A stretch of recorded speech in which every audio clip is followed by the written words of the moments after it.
Hello dear followers, welcome to your broadcast learning English. My name is Abdou Karim Fall.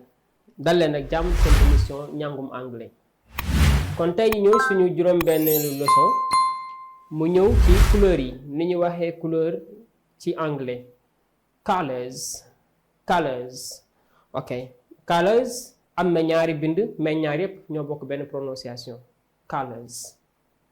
kon bu fekkee ne couleur bu verte nga bëgg a wax da nga naan green mooy couleur bu verte. Wolof nag li mu koy waxee dafa compliqué moo tax jarul ñu ci àgg. Green, vert.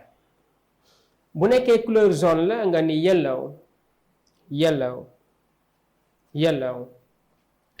bu dee couleur bu bleu da nga naan blue mooy couleur bleu.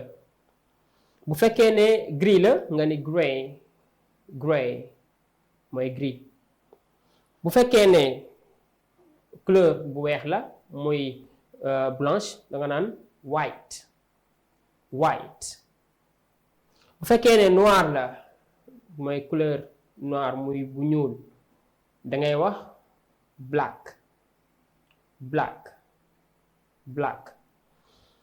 bu nekkee rose la couleur rose da ngay am pink. xale yi ñoom xam nañ pink panther mooy la panthère rose. waaw panthère rose donc muy pink ñoom dinañ pink moom boo ko waxee dinañ ko xam. donc bu fekkee ne violet la muy mauve da ngay am purple.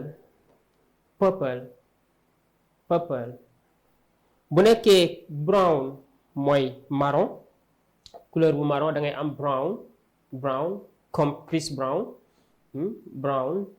donc loolu mooy couleur yi.